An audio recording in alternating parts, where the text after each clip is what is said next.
கர்நாடகாவில் காதலி தற்கொலை செய்து கொண்ட அதிர்ச்சியில் இளைஞரும் தனது உயிரை மாய்த்து கொண்ட சம்பவம் சோகத்தை ஏற்படுத்தியுள்ளது.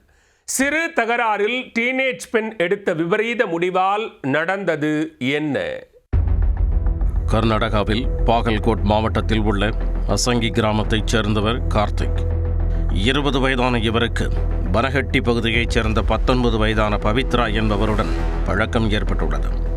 இருவருக்கும் இடையே ஏற்பட்ட நட்பு நாளடைவில் காதலாக மாறியுள்ளது. இதையடுத்து காதல் ஜோடி மணிக்கணக்கில் செல்போனில் பேசிக் கொண்டதுடன் சமூக வலைத்தளங்களில் சேட்டிங் செய்வதில் மூழ்கியுள்ளனர். அவ்வப்போது இருவரும் சினிமா, பூங்கா என ஜோடியாக சென்று வந்துள்ளனர்.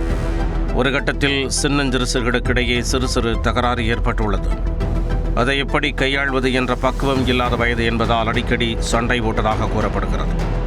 இந்த நிலையில் 2 நாட்களுக்கு முன்பு காதலர்களுக்கிடையே ஏற்பட்ட சிறு வாக்குவாதம் வழக்கம் போல சண்டையில் முடிந்துவிட்டது.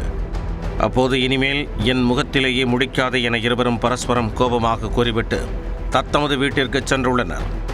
காதலருடன் சண்டை போட்டதால் பவித்ரா கடும் மன உளைச்சலில் இருந்துள்ளார். இதனால் திடீரென தனது வீட்டில் தூக்கிட்டு தற்கொலை செய்து கொண்டுள்ளார்.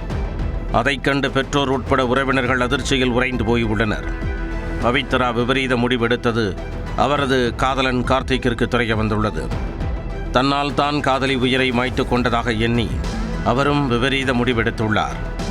சிறிது நேரத்தில் அவரும் தற்கொலை செய்து கொண்ட சம்பவம் நண்பர்கள் மத்தியில் பெரும் சோகத்தை ஏற்படுத்தியுள்ளது. சிறு சண்டையில் கோபித்து கொண்டு சென்ற காதலி தற்கொலை செய்த தகவலை அறிந்து சிறிது நேரத்தில் இளைஞரும் உயிரை மாய்த்து கொண்ட சம்பவம் பாகல்கோடு பகுதியில் அதிர்ச்சியை ஏற்படுத்தியுள்ளது.